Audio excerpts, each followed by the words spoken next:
안식일 날 예수님께 식사 초대가 들어왔습니다. 예수님을 식사에 초대한 사람은 다름 아닌 바리새인 지도자의 집이었습니다. 지금까지 행적을 봤을 때 바리새인들은 집단적으로 예수님을 싫어했고 예수님을 대적했던 사람들인데, 그런데 바리새인의 지도자 대장의 집에서 식사를 초대했다. 이거는 참 의외의 일이었습니다. 그러나 금방 생각해보면 충분히 짐작이 되는 행동이었죠. 왜냐? 이건 분명히 예수님에게 뭔가 좋지 못한 생각을 가지고 불렀을 가능성이 많다, 이런 생각을 해볼 수가 있습니다. 무엇 주님께서는 이 사실을 잘 알고 있었습니다. 그럼에도 불구하고 지금 주님은 아직도 이들에 대한 주님의 기대를 버리지 않았다는 사실을 오늘 본문에서 짐작해 보시는데, 뭡니까? 분명히 이들은 지금 좋은 의도가 아니고 불순한 생각을 가지고 자기를 초대했고 그걸 주님은 알고 있지 않습니까? 그럼에도 그들의 초대를 거부하지 않았다는 것은 아직도 그들에게 그들을 회개시키기 위한 어떤 가능한 모든 기회를 주님은 다 사용을 하고 있다는 사실이죠. 나중에 설명이 되겠지만 이들은 분명히 안식일날 어떤 주님의 행동에 대해서 어떤 따져 들을 것인데, 그래서 앞부분에도 그런 사건이 13장에서 18년 된 환자를 고칠 때에 안식일날 병 고치는 문제 때문에 항의가 있었거든요. 그런데 또 같은 시기로 한 번 더 안식일날 병 고치는 것에 대해서 그렇게 또 예수님을 시험하고 있다는 것은 인급히 그렇게 똑같은 문제로 그렇게 할 때에 그들은 바리새인 입장에서 볼 때는 예수님을 두 번 계속적으로 시험에 빠뜨리는 거지만, 주님 입장에서 볼 때는 한 번 더 그들에게 기회를 주는 것을 이해를 해야 한다는 것입니다. 여러분, 우리 주님은 항상 이런 분이십니다. 가능한 우리를 회개케 하고 변화시키기 위해서 한 번 더 기회를 주시고 모든 기회를 사용하고 있다는 사실입니다. 어쩌면 그 횟수가 100번도 1000번도 넘는 것이 있을지 모릅니다. 지금은 안식일 문제로 2번, 3번 주님은 기회를 주고 있지만, 하나님은 내게 어떤 문제로 또 재차 기회를 주시는지 이 새벽에 살펴봐야 되겠습니다. 자, 오늘 장면은 안식일 또 식사 초대 자리입니다. 그런데 이렇게 식사를 초대한 이 자리에 바리새인들은 주님이 지금 어떤 행동을 하고 있는지 가만히 엿보고 있었다라고 성경 기록을 하고 있습니다. 1절에 보시면 지도자의 집에 떡 잡수시러 들어가시니 그들이 엿보고 있더라. 식사를 초대해놓고 그 행동을 가만히 엿보고 있다. 이 엿본다는 말을 이 성경에 사용된 헬라어 단어로 봤을 때에 문법적으로 미완료형을 쓰고 있습니다. 그러니까 그냥 한번 우연하게 엿본 것이 아니라 계속적으로 엿보고 있다는 사실입니다. 아마 떡을 드실 때 어떤 자세로 드시는지 이런 걸 세세히 또 보고 계속적으로 미완료라는 말은요, 아직 끝을 내지 않았다는 것입니다.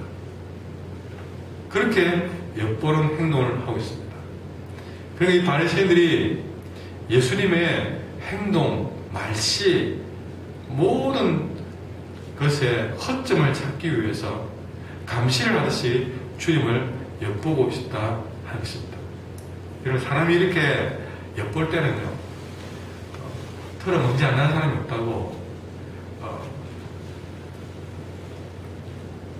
걸려들지 않은 사람이 아무도 없습니다. 한 10분만 엿봐도요, 한두 시간 비난할 거리는 사람들이 다 나오고 마련입니다. 엿보려고 드는데, 감시하려고 드는데, 안 좋게 보려고 드는데, 좋게 볼 수가 없는 겁니다. 이렇게 감시하듯이 주님을 엿보고 있습니다. 자, 거기다가 이 바리새인들은요, 여기로 끝나지 않았습니다. 마치 사냥꾼이 새를 잡기 위해서 거부를 치놓고 미끼를 놓아두듯이 이 바리새인의 식사 초대 자리는 예수님을 넘어뜨릴 만한 미끼까지도 놓여있는 것입니다. 그건 다름 아닌 수동병 걸린 사람이 그 자리에 있었고, 특별히 예수님이 앉는 자리에서 가장 잘 보이는 자리에 일부러 이 사람들은 수동병 든 사람을 앉혀놓은 것입니다. 그러니까 예수님이 안식일날 초대를 받은 것도, 그리고 수정병 든 사람을 이 집에 들여놓은 것도 무엇이겠습니까? 한마디로 예수님을 대놓고 안식일날 한번 병 고쳐봐라, 이 이야기였습니다. 특히 예수님은 이런 연약한 사람을 봤을 때에 그냥 보지 못하는 그 긍휼한 성품이 있다는 사실을 그들은 그걸 잘 알고 그걸 이용을 해서 그렇게 주님을 수렁으로 몰고 있는 것이죠. 그렇게 안식일날 병 고치게 만들어 놓고 결국 병을 고치게 되었을 때에 그를 고치는 순간 예수님을 그걸 빌미로 고발하고 비난하려고 다 준비를 갖춘 것이죠. 그러나 아까도 말씀드렸지만 주님은 이들의 악한 의도를 잘 알고 있었습니다. 오히려 주님께서는 그들이 그런 생각을 가지고 엿보고 있는 그런 순간에 주님이 먼저 입을 열어서 그들에게 이런 질문을 했습니다. 3절에 안식일에 병 고쳐주는 것이 합당하냐 아니하냐, 안식일을 병 고치는가 안 고치는가 딱 보고 있는 사람에게 느닷없이 주님이 질문을, 그들의 허점을 오히려 바로 찔러 들어가면서 안식일을 병 고쳐주는 것이 합당하냐 아니하냐. 여러분, 주님은 그들의 악한 의도를 알고 그들 스스로 이 문제에 대해서 생각해보게 하고 있습니다. 그런데 이 질문에 그들은 아무도 대답하지 못했습니다. 왜냐하면 그들은 안식일에 병 고치는 것이 합당하다고 할 수 없었고, 또 반대로 지금 고통받는 병자를 앞에 두고 이 사람 고쳐주면 안 된다는 말도 할 수가 없었던 것이죠.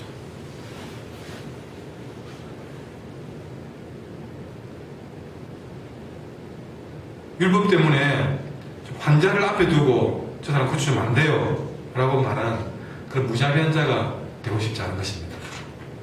체면도 있고 또 율법도 있고, 여러분, 주님의 질문에 오히려 대답지 못하는 이 상황을 그들은 어떻게 생각하게 되겠습니까?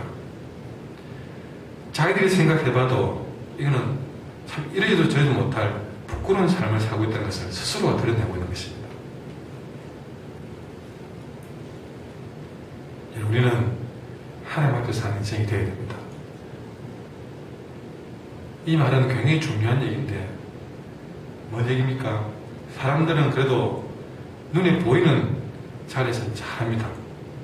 속으로는 어떤 생각을 가져도 겉으로 보는 행동은 잘하는 것처럼 보입니다. 그러나 하나님 앞에서는 그렇게 할 수 없습니다. 하나님은 우리의 중심을 다 보는 거기 때문에. 그래서 단계적으로 본다면요, 다른 사람들 앞에 우리는 바르게 잘 살아야 됩니다. 그거는 가장 초보적인 일입니다. 두 번째 더 잘 사는 길은요, 내 스스로 생각해도 부끄럽지 않은 삶을 사셔야 됩니다. 남이 봐주든 안 봐주든 내 스스로 생각해도 부끄럽지 않은 삶을 살아야 됩니다. 근데 이 바리새인들은 남 보기는 잘 살았지만 자기 스스로에게는 앞뒤가 안 가는 부끄러운 삶을 살고 있는 겁니다. 근데 이게 자기 스스로 보기에도 잘 사는 사람도 귀한 일이지만 더 잘 사는 길은, 그보다 더 잘 사는 길은 하나님 앞에서 잘 사는 길.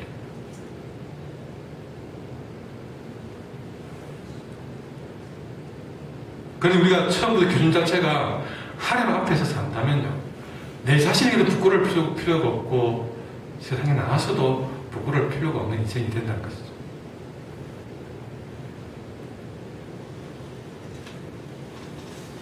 스스로 생각해도 부끄러워 그 질문에 답하지 못하는 이런 바리새인의 모습을 보면서 혹시 내 모습은 이런 모습은 아닌가 돌아보게 됩니다. 여러분, 주님은 질문 한 가지를 가지고 바리새인의 입을 닫아버렸습니다. 결국 주님은 이 병자를 고쳐주시고 그를 돌려보냈습니다. 주님은 이렇게 완전히 미끼를 놓고 예수님을 수렁에 빠뜨리려고 준비하고 있는 그들 앞에서 당당하게 아무런 말 한마디도 저항을 받지 않냐고 안식일날 병자를 고쳐서 돌려보내는 일을 하고 있습니다. 여러분, 주님은 그들의 악한 계획을 알고 그들의 악한 계획이 하나도 시행되지 못하도록 무력화시키는 모습을 보게 됩니다.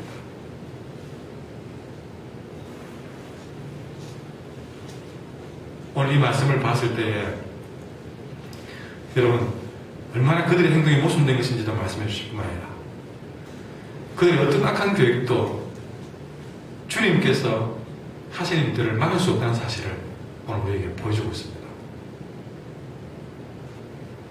여러분, 세상에 지금까지 복음이 증거되는 역사에 있어서 이 복음을 막는 역사가 얼마나 강력했는지 모릅니다. 그러나 지금까지 그 복음의 물기를 그들을 막을 수가 없었습니다. 앞으로도 그럴 것입니다. 그 어떤 세력도 하나님이 하고자 하는 일들을 주님이 허락하지 않는 이상 그들의 계획은 이루어지지 못할 줄 믿습니다. 자, 이렇게 환자를 고쳐 보내는 다음에 다시 한번 주님은 이들에게 가르치고 있습니다.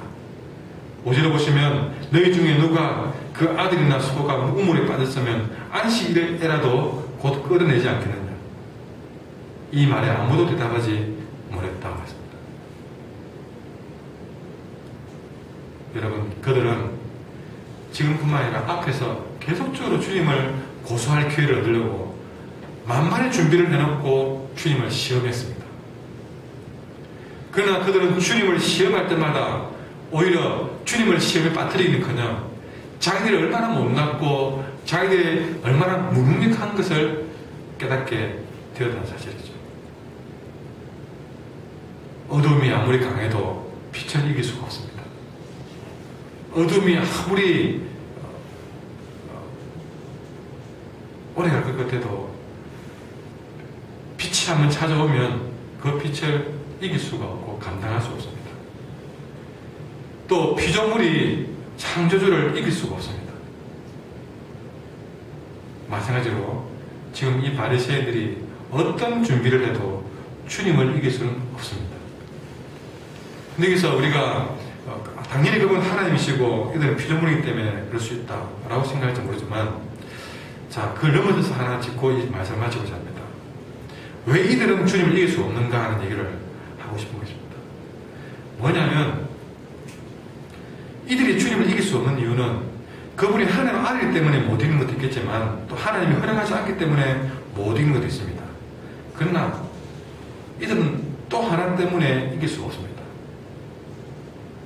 왜냐? 그들은 좁고 편협된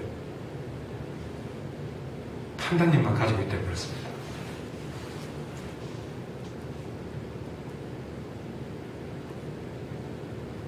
좁고 편협된 판단력. 여러분, 때로는 누군가를 미워하면 그 한 가지만 생각합니다. 그 사람은 계속 그것만 생각합니다. 그 사람은 그 미워하는 마음을 버리지 못하고 스스로 손해를 보고 스스로 망해갑니다. 예배를 드려도 은혜를 못 받습니다. 교회 와도 기쁘지 않습니다. 내가 미워하는 그 사람이 열심히 하는 것만 봐도 화가 나서 견디를 못합니다. 그렇게 본인은 그 편협된 마음 때문에 아무것도 제대로 하지를 못합니다. 은혜도 받지 못합니다. 변화도 되지 않습니다. 기쁨도 없습니다. 평화도 없습니다. 행복하지 못합니다. 신앙생활하면도 행복하지 못합니다. 벌써 그렇게 그는 그렇게 손만 보고 살아가고 것이죠. 누가 어떻게 주님이 막아서가 아니라 스스로 그렇게 그는 스스로 지게 되는 인생을 사는 것을 보게 됩니다. 지금 바리새인들이 바로 그런 모습입니다. 그저 주님을 엿보려고만 하고 있고 시험거리를 입을 만들어 놓고 수렁으로 몰고 있고 이런 일밖에 더 하지를 못하고 있는 것을 보게 됩니다. 주님이 가만히 있어도 그들은 스스로 그렇게 망해가고 있는 것이죠.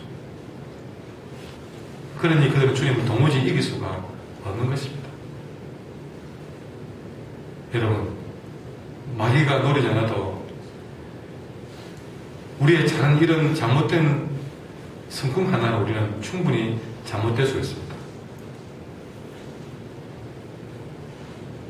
그러니 우리가 구원에 이르지 못하는 이유는요, 구원받을 기회가 없어가 아닙니다. 주님은 아까 말했지만 여러 번 기회를 주셨습니다.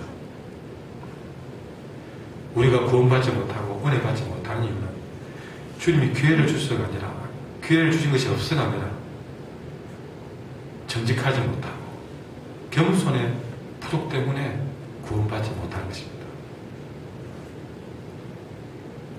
여러분, 우리가 오늘 이 시간에 내 자신을 돌아보고